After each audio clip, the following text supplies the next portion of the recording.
आज सकाळीच जेव्हा बातमी ऐकली की आपल्या राज्याचे उपमुख्यमंत्री आदरणीय दादा विमानाचा अपघात झाला, त्या माध्यमातून मन एकदम हळून गेलं।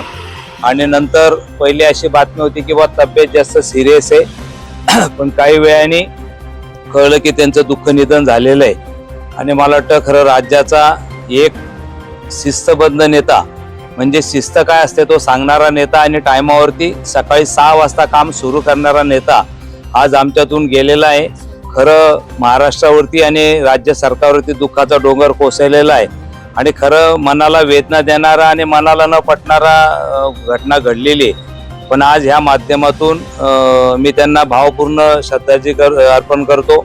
भारतीय जनता पार्टीच्या वतीनं आणि आमच्या जळगाव मतदारसंघाच्या वतीनं फक्त आज राजकीय लोकांच्या माध्यमातून आम्ही स्वतःची काळजी घेणं खूप गरजेचं आहे।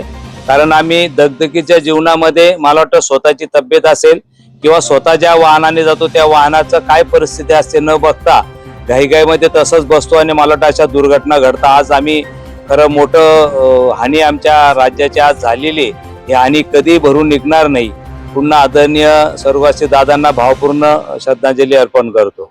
मामा, काय तुमच्या आठवणी आहेत? तुम्ही नेहमी तिथे प्रश्न मांडत होतात, काय तुमच्या आठवणी आहेत दादांबद्दल?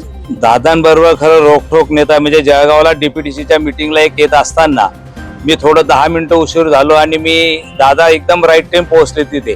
मी दादांना माफी मागितली आणि ठीक आहे चालतंय, पण वेळेची काळजी घेतली पाहिजे असं दादाने त्यावेळेला मला सूचना केल्या होत्या, म्हणजे लक्षात राहणार नाही। आणि मी ज्या वेळेला निवडून आलो त्यावेळेला दादांना भेटायला गेलो, आशीर्वाद घ्यायला गेलो आता 2024ला, त्यावेळेला दादा मला शाबासकी दिली आणि खूप मतं घेतलेले, खूप चांगला लीड मिळाला तुला, असे दादाची आठवण माझ्या स्मरणात राहणाऱ्या बऱ्याच आठवणी। मला वाटतं खरं आज आमचं खूप नुकसान झालेलं राज्याचं।